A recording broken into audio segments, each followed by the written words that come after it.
If you have had to have an uncomfortable conversation and you are worried about losing the relationship, having to start over from scratch with one of the people on your team, or you're avoiding that conversation altogether because you don't want bad things to happen, today's conversation is going to be for you. My guest today, Sandra McEwan, has recently navigated some challenging conversations and come through it with really inspiring results. So I'm going to share that with you today.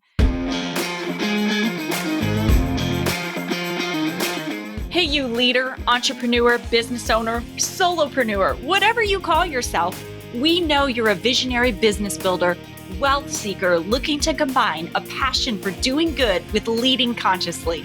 It's time to shift from a traditional focus of pure wealth accumulation to one that integrates well-being and fulfillment. You're here for a purpose, and it's time to shine your light. So here we go.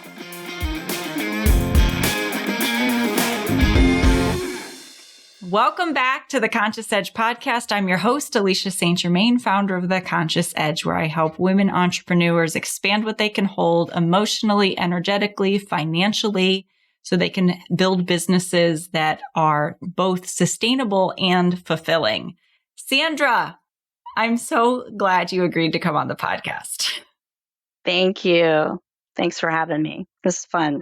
So Sandra is one of my clients, and we went through in the process of coaching, we do something called testing, where we test out some beliefs that we have, or big assumptions, as I call them. Big assumptions are what you believe unconsciously to be true about the world, and it drives your thoughts, feelings, and behavior. And so Sandra was in the testing phase where we take intentional action to change our behavior in a very calculated way. And we do that in order to see how true our assumptions really are. So we're going to talk a little bit about that. But before we dive into this conversation that you had that was super uncomfortable, that you were dreading, and it was causing months of delays in your project, I first want people to know a little bit about who you are. So what is it that you do in the world? What's your thing?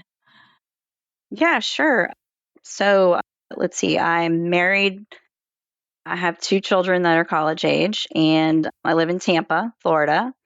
And I've been a real estate investor for about 4 years now.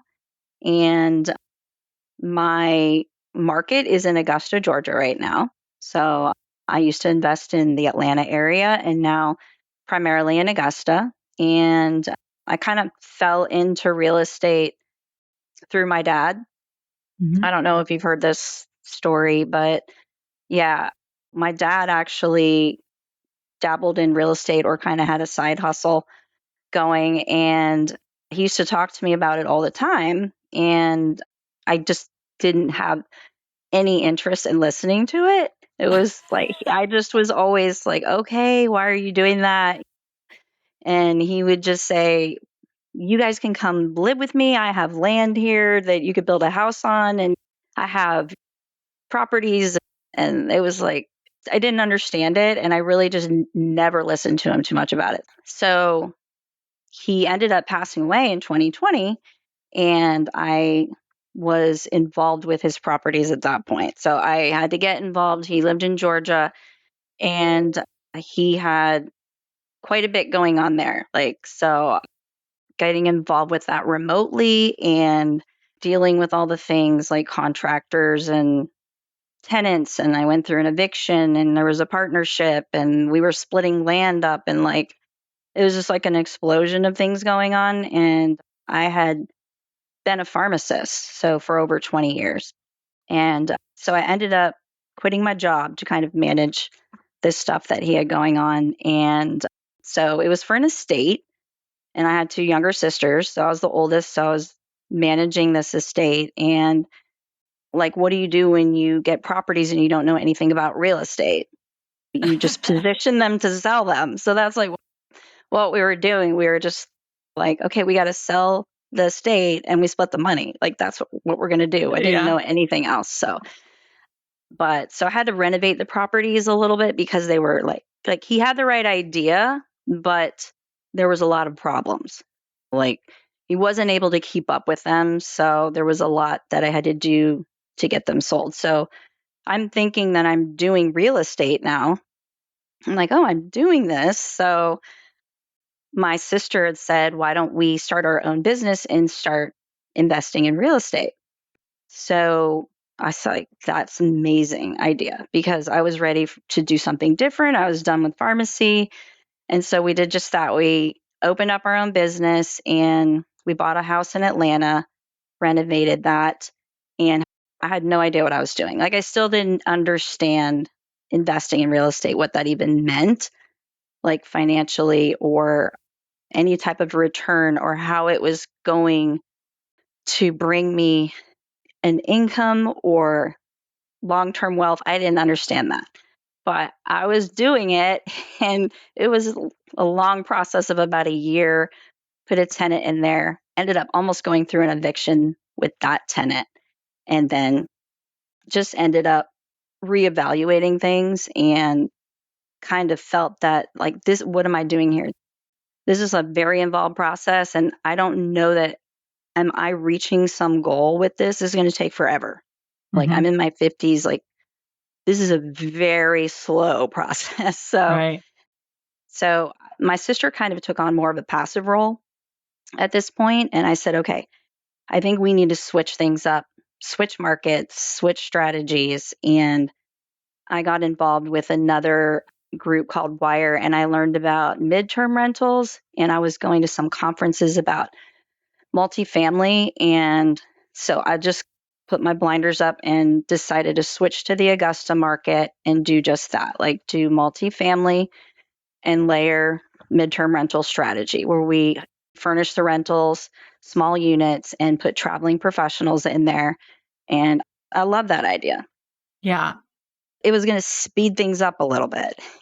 Well, there's so many things to unpack about your story. I actually, it's so funny because we get right into the work. Like, I'm not really sure I knew all of that of how you got started in real estate. You may not despite it being a year and a half. What we met 3 years ago, this time in Orlando at a conference. We happened to sit next to each other at lunch. I remember you and your sister being there and then connected about 9 months later, I think. And that's when you were like, I need some coaching. I need some help. So I didn't realize how you ended up in it, which is interesting because I talk about, and recently on the podcast, and part of, I just finished up on the podcast last week. We aired the episode that I did on relational capacity, which was about how we set rules, like what are rules, what are expectations, what are boundaries, and how do we hold people accountable in a compassionate way.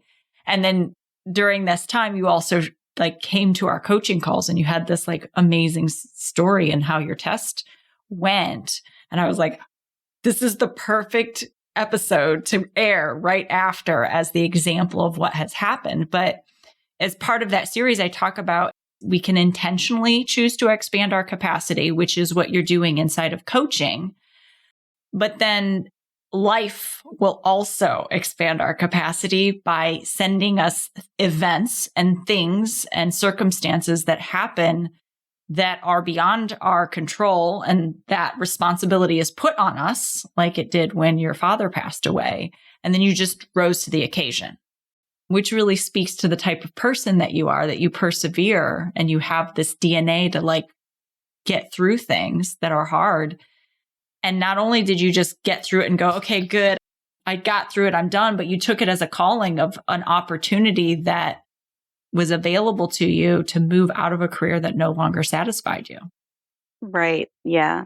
And definitely, I think what you're saying about like what's inside of me or what's inside of somebody else. I mean, I always knew I was very motivated inside, but you can be motivated and still have so many things holding you back. Mm-hmm. And like that's what's great about this program is kind of working through those and even identifying what they are, like why you have them. But then once you see why you have them and we work through the program and you kind of test them out. That's what really kind of starts to open up the doors, and like there's a highway to do all kinds of things. So, yeah. What was the big assumption for you? What was the thing that was limiting your capacity, your ability to expand? I know you came into it kind of stalled out, unable to buy any more buildings. So your strategy is midterm rentals so basically midterm is defined as what? For anybody who doesn't know that's listening. Sure. Midterm rental is 30-day stay or more. Mm-hmm. And it's usually people that are just traveling for work or college, internships, industry, coming into work and staying somewhere comfortably for longer than 30 days. Yeah. 30 to maybe 90 days or so, or 30 to 9 months or longer. Yeah. I mean, I've had some people stay a year. Okay. So, yeah, it just depends. But they're furnished. They're not traveling with their stuff. No. I don't know if you know this, but I used to be a respiratory therapist, and I traveled and stayed in these furnished places when I was in my 20s. Ah, nice. So that was before everyone else started doing midterm rentals. It was really just like these luxury apartments that. Yeah, like corporate rentals. Mm-hmm. Yep. Oh, wow. So nice. There's always all these common connections. They've always been there. Yeah. Yeah. There's a lot of connections. Definitely. My experience in real estate started because my mom was in real estate. And I also went to college, became the respiratory therapist because I didn't want to do what my mom did. So very similar paths that we've had. Yes. Yeah, it is. It really is. The thing with my dad is very interesting because like I'm now doing what he was doing. Mm-hmm. I'm trying to leave a legacy for my kids. And so, yeah, it's fascinating. Like when you start getting into that part of real estate that you can pass it on and create wealth for the future generation. Yeah. Yeah. I love talking about that stuff. Well, and it's so funny too, because, right, we're resistant sometimes and we think our parents don't know. And then you get this new wisdom that comes in later in life.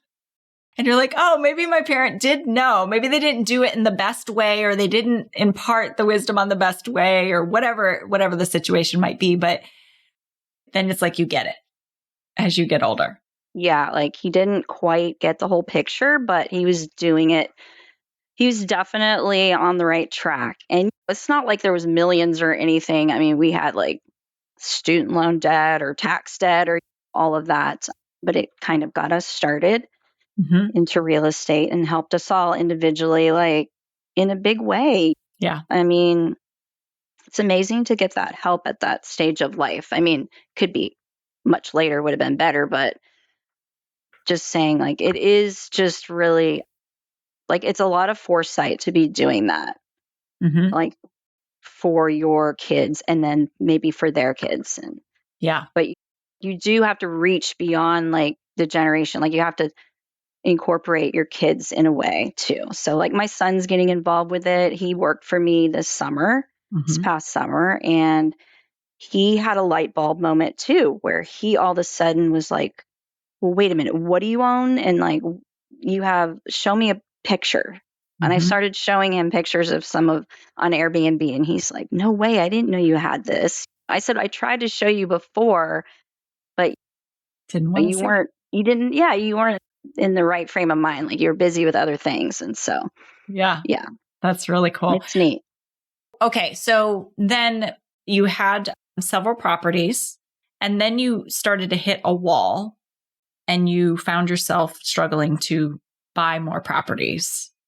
Yeah, I was in 2023. I bought the 2 properties, refinanced the house in Atlanta, bought the 2 properties in Augusta, and small multifamily. And that was a shocking experience doing all of that out of state and self-managing. So furnishing, putting it all up, getting tenants, getting a team, handyman, contractors, cleaners, assistants. And it took me a while to get through that. And I mean, it was hard in the beginning, for sure. I was literally scared for so long. And then finally you kind of level up and you're like, okay, this is moving along. I'm good. And I started thinking again, what else can I do in real estate to kind of help supplement my income or give me more return? And that's when I kind of got into tax strategy and started 2024. I spent a lot of time stabilizing the properties, but also just really focused on real estate professional status and cost segregation and all of that. And that was amazing. I was like, this is. And then my husband was like, wait, what are you doing? And then he was excited because we're offsetting his income for taxes. So you just said a couple of terms that some of the listeners are not going to know what Sure. those mean. So cost segregation and some of the tax strategies, the real estate professional status. Simply explained, what does that mean? So real estate professional status is part of the tax code. It's quite complicated, but in a nutshell, if you're a full-time real estate investor or you have another real estate profession that you're doing and you do it essentially full-time, you can claim that status. And if you own properties, you can utilize them to do what's called a cost segregation, and you depreciate the properties in a shorter period of time. Like in the first year, you can do a big chunk and then you can deduct that, and that's a huge savings on your income. And it's not just your income on your properties, it's your spouse's income, Right. their active income.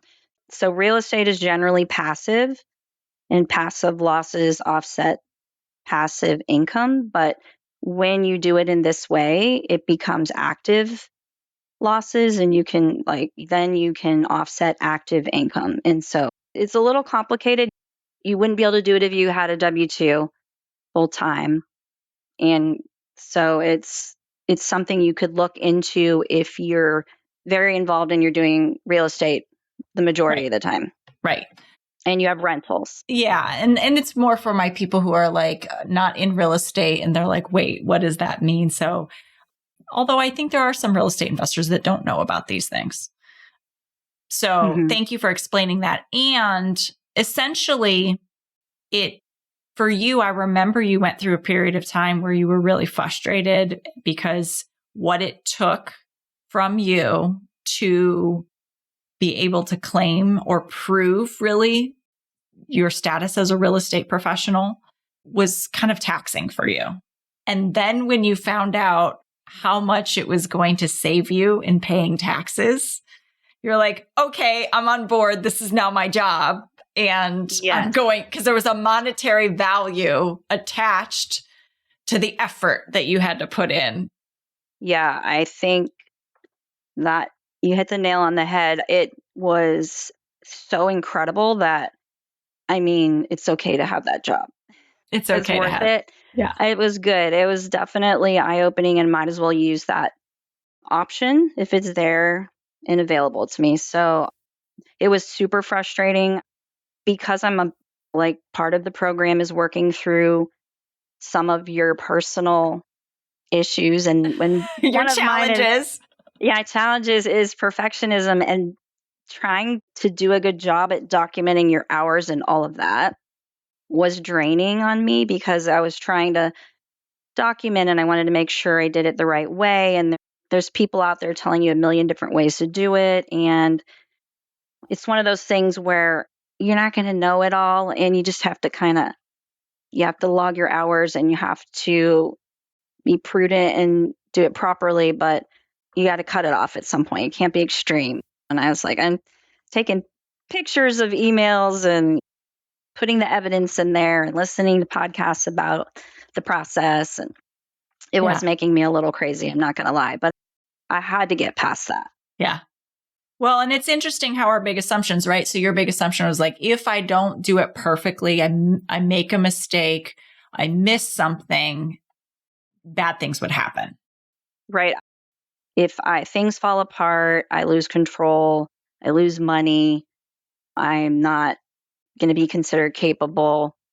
Incapable. I Yeah. could be incapable or useless and not successful. And not successful. Yeah. So when you're risking that, when you're risking being considered incapable and by nature, you said at the beginning, I'm a very driven person. I know I've got like a lot inside of me. And then when you're worried about not being seen as that, it can actually cause you to underperform is essentially what was happening. So in this process, you started to work to shift your mind around how perfect does it really need to be? Yeah. What does it mean? That's the story of my life, actually. Like, I'm not even kidding. I mean, I've had to really, because I was a pharmacist too. Yeah. And maybe I already was like that. But then when you're a pharmacist, there is no room for error. And it's all day, it's long hours on your feet. And you get used to just double checking, verify. And you want it to be all perfect. And then you're like, okay, it's good. Yeah. And I wanted to have that good feeling. It's good.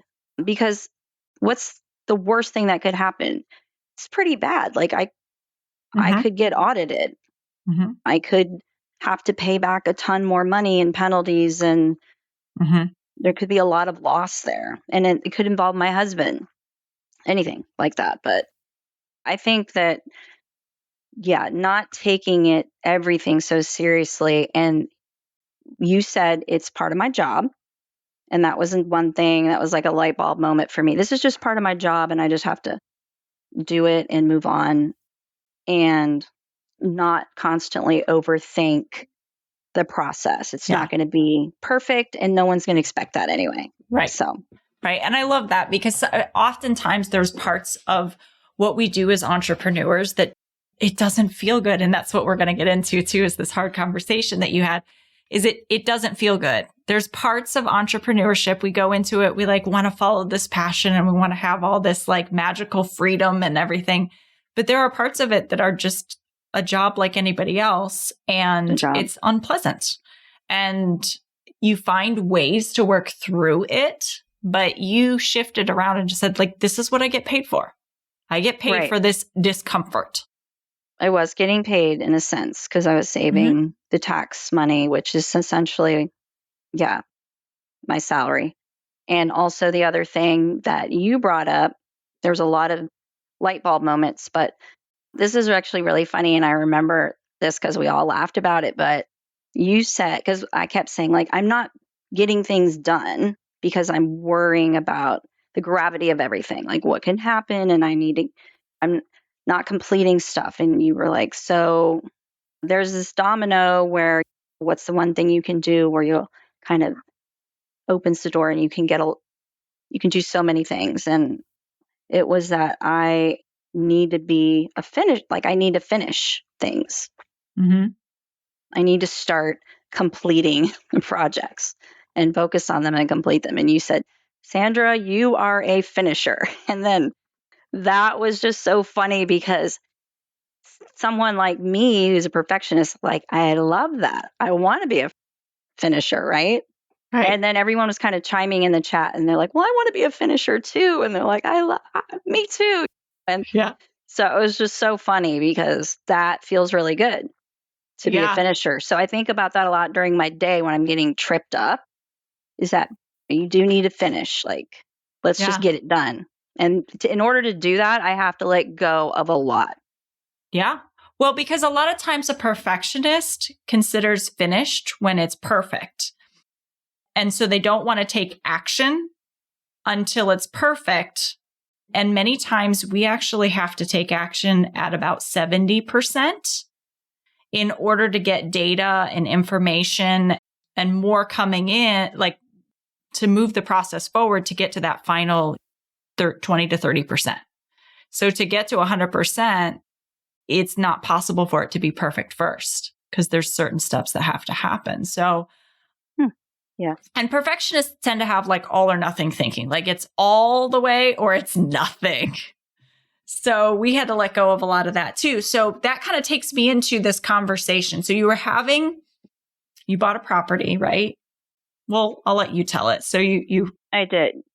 Yeah. So in this year, 2025, I had set the intention to buy a larger multifamily on my own, a 5 to 10 unit, and was really like slow in that process, but was able to finally get through that. I got under contract on a property and ended up closing on it. I had some help from some other people too, and just all the work that we've been doing, but did get that property. And so I was really busy with that property, but I had those other two properties that I initially bought in 2023. And one of them was a duplex. So I was doing furnished rentals in my quadplex, my other property, but my duplex wasn't doing anything. It was long-term renters that I inherited, and it was kind of falling apart.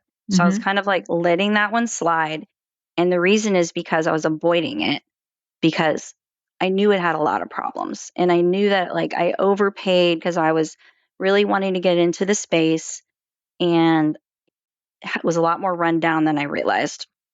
And the tenants didn't take care of it. So had to address an eviction there. I don't know if you remember, that was really uncomfortable. And then, so that was a conflict that I had a hard time with. And then once that tenant was out, had to renovate that unit.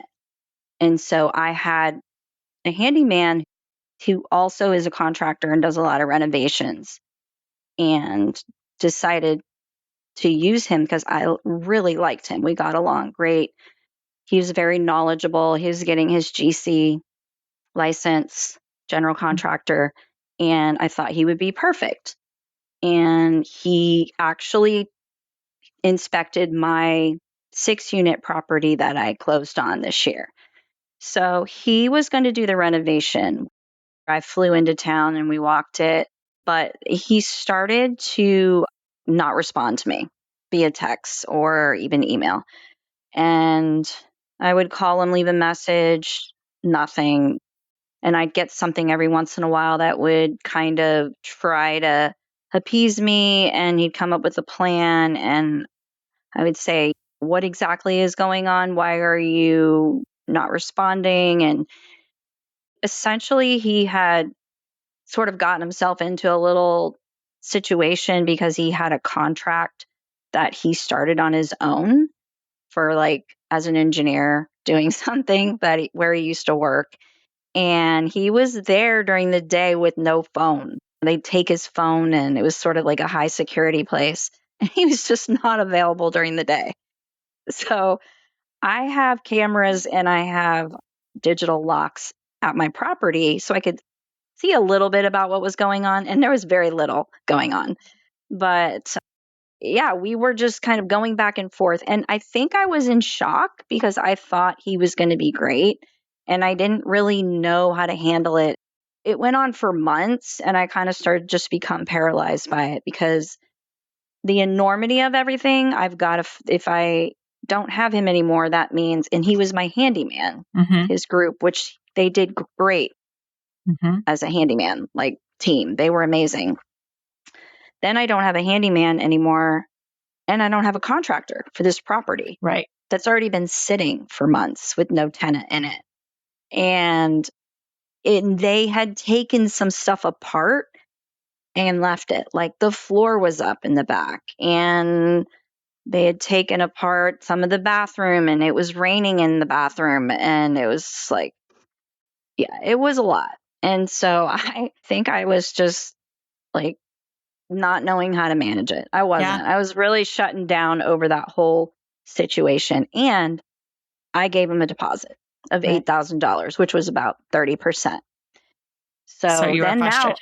Now I'm doing the thing that I can't do because it's in my big assumption. Like if I lose money, the thing that makes me feel like uncomfortable. I left my career to do this, and there I am. I'm like losing money on a lot of it. Right.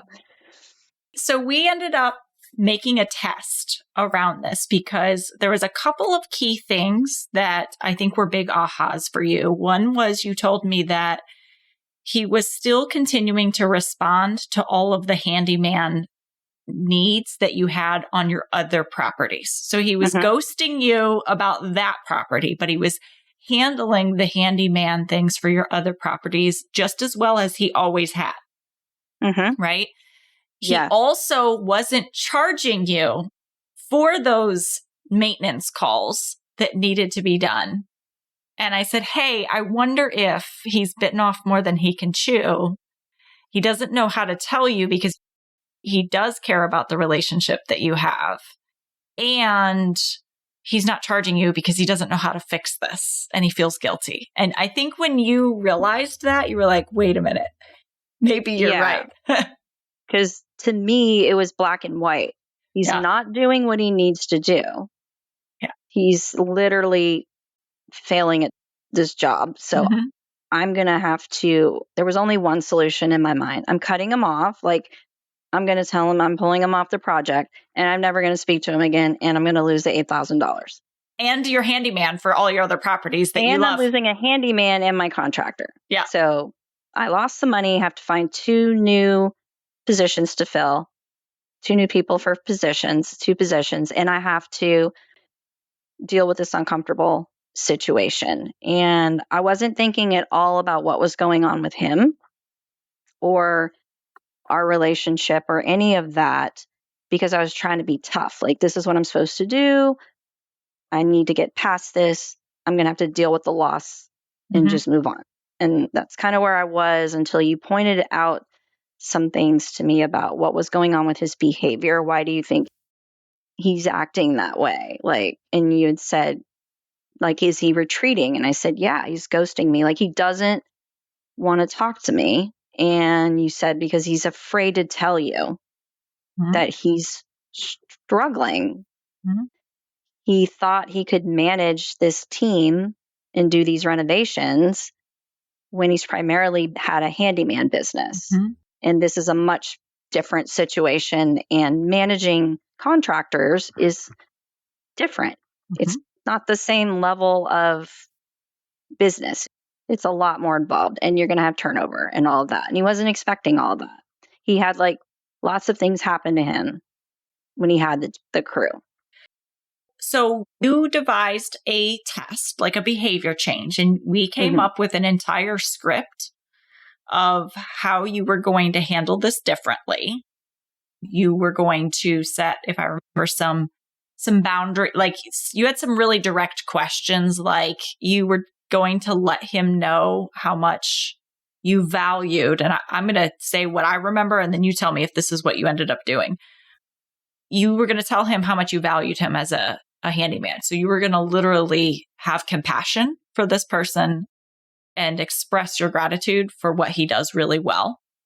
And then you were going to let him know that you're going to go ahead and pull him off. You were going to set that boundary and you were going to pull him off of that other project and you were going to get another contractor in for bids. And then you were going to discuss with him the $8,000 and how you could work through that. So you were also holding him accountable. So in that test you put together, you had an expectation, you had the boundary of what was acceptable, what's not, and then you had the accountability of what you were going to discuss with him. So did you end up doing all those pieces with him? I did. Yeah, I did all of those pieces. I sent him an email with all of that in there, that I valued him as a handyman. I felt that they did an excellent job. They were always reliable and completed the jobs, and that we had a good working relationship with them in the handyman capacity. But I said I found someone else to do the project at the duplex, or the big renovation. And I said, we can talk about how we can settle the $8,000 through handyman jobs if you want to do that. And I said, and also it's possible you could be like a quality control person to do property checks on my renovation at the duplex, since he does have a lot of skill. And he was very receptive. He said, I'm really thankful that you pulled me off the duplex renovation job, because he said, I had so many things happen. I had like someone crashed his truck and people quit. He had to fire people and it kind of all fell apart. And he said, I think I'm going to stick to doing the 1-day jobs and do the handyman service. And I'm not going to hire back a full crew. So, and he said, yeah, he'd love to do property checks at the duplex. So, and I think part of that was like you just told him, like, I need to do this because I don't want to lose you as a handyman. And if we keep going the way we're going to, then it's probably going to go that way. So I love how compassionate you were. And I think you realized, I don't know that you realized before that everyone else out there is not really intentionally trying to make life hard. It's just that they're fighting their own battles. And the way that you were able to preserve the part that he was strong at and that relationship that was strong at. And I remember you being so excited because the new contractor you found through your bid process, going through another bid process with, I think, a couple other contractors, you were really excited about that person too, right? yeah, he turned out to be great. Very good. Ended up with a great contractor and it's moving along. They're actually going to be finished here pretty soon. Amazing. Yeah. But it was great with the first contractor because we built on our relationship too. Mm-hmm. And he's done a ton of work for me since then. And he's doing the property checks, the duplex. And I feel like he's back on track. And now we've been through this situation too. So Yeah. it definitely gives us something. I don't know what the word is, but it gives us like something that we have built on in our relationship now. You went through adversity. You got through it together. There's a deeper trust that is built. Like he can trust you because you see him and you see where he's strong, and he can trust you because you are saying what you mean. He's very clear on what the expectations are. You're clear on what he's capable of, and you're allowing him to shine in a way that makes him look good. Yep. I mean, that's real leadership for you. And then you've expressed to me that since then, it's really changed how you interact with people, period, especially in conflict. Can you speak to that a little bit more?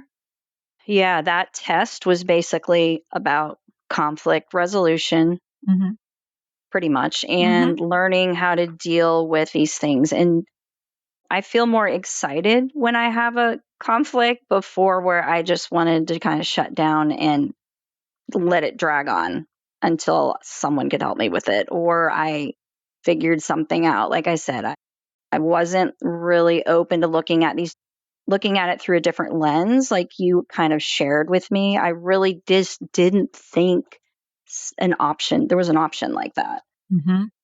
So yeah, now I look at things differently and I kind of look at everyone that I interact with in the real estate world as a partner in a way. Like, how can we learn from each other and how can we build on this relationship? And I think that I listen a lot more and I pay attention a lot more to what's going on the other side instead of just going through the motions. And it makes it a lot more fun and interesting to pay attention and build these relationships. Because if you're just moving around and you're getting new people all the time, it's just a lot more cutthroat, not as pleasant. And it is. This was a win for both of us. So there can be solutions like that out there. Not all the time, but you got to be open to it. And you had to be willing to risk losing him, period. Because you didn't know how that conversation was going to go. You didn't know how he was going to receive it. We did the best we could from a compassionate leader that's holding someone accountable and setting some boundaries. We did all of those things, but you did not make yourself responsible for how someone else was going to think, feel, or react. And you had to risk that. Right. And by being willing to risk that, you had an incredible outcome. Is that always the case? No. But what have you learned about losing money, making mistakes, not getting things right, and your capability? Yeah.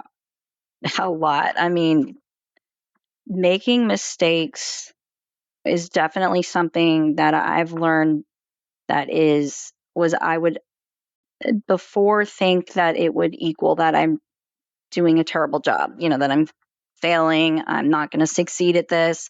But now I look at them differently as it's kind of part of the job. You're going to make mistakes. It's going to happen. And it's not a bad thing because you learn so much. It's really accepting that that is your growth period and being okay with that and get over being embarrassed or feeling uncomfortable, having to be transparent to people about this happened to me, whatever. Like you have to kind of get past all that and look at it like, this is actually great. I'm going to learn all of this from this experience. And even if you lose the money, there's a huge return in so many ways on what you're learning. And you're going to make more down the road because you put different practices in place Yeah. and you approach things differently.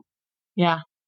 It's been really fun to watch how you have been evolving and transforming, and just even the way that you show up is, you show up capable because you're willing you're willing to risk.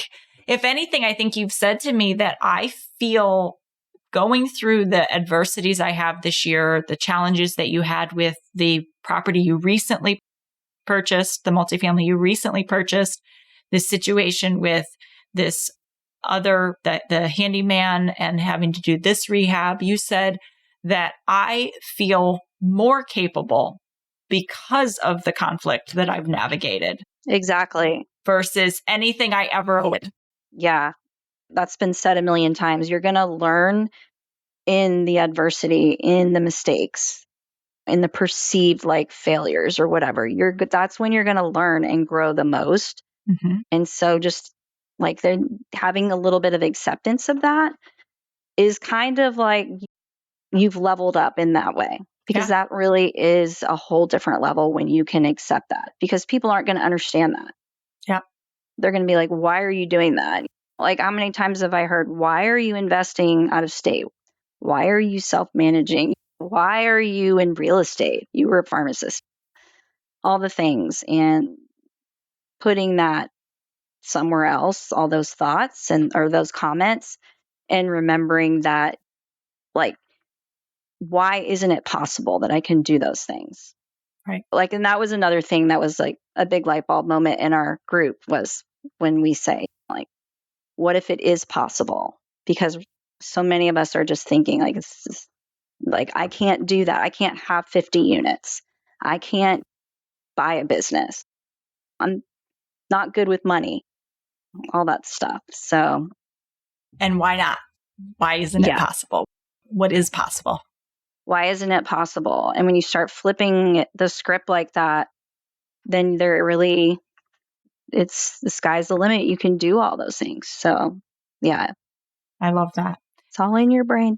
It is. So, Sandra, if people want to connect with you because they're interested in investing, maybe in out of state investing, or you said you're open to whatever possibilities come as you expand your own investing, where would they find you? You can find me on LinkedIn and Instagram. It's the best places. Okay. And I'll go ahead and link those for people in the show notes. So, any final words? Just remember about like taking risks. I think about that a lot now. If you don't take risk, then you really are going to be right where you are. So, yeah, think about that. And if you're okay with it, that's fine. But if you're not, find a way to mitigate it. That drives me, that statement, because, okay, yeah, I'm not okay with where I am. So, yeah, then it's okay. I'll take the risk. Yeah, absolutely. Well, everyone, thank you so much. I hope that today was supportive for you in leaving behind that all or nothing thinking, learning to navigate those relationships that are sometimes uncomfortable, and realizing there's a possibility that on the other side of a hard conversation is a deeper relationship with more trust and that sometimes doing the hard, uncomfortable things is just part of the job. And it's why you have the opportunity to get paid and have the freedom that you have. So with all of that being said, I'm sending you so much love. And if Jonathan were here, he would tell you to be well. Thanks for listening to the Conscious Edge podcast. Make sure you subscribe and take a moment to be kind and share this episode with someone you care about. Leave a review to help us bring more compassionate leaders building businesses and creating wealth to the table. And for show notes, head over to consciousedge.com/podcast.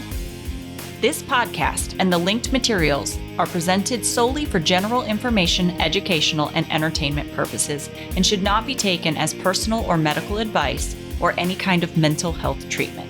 Please consult a medical or mental health professional if you feel you need such services. Please be advised that all investing and entrepreneurial endeavors involve risk, and the use of the education and information on this podcast and linked materials is at the user's own risk. This podcast is part of the Sound Advice FM network. Sound Advice FM, women's voices amplified.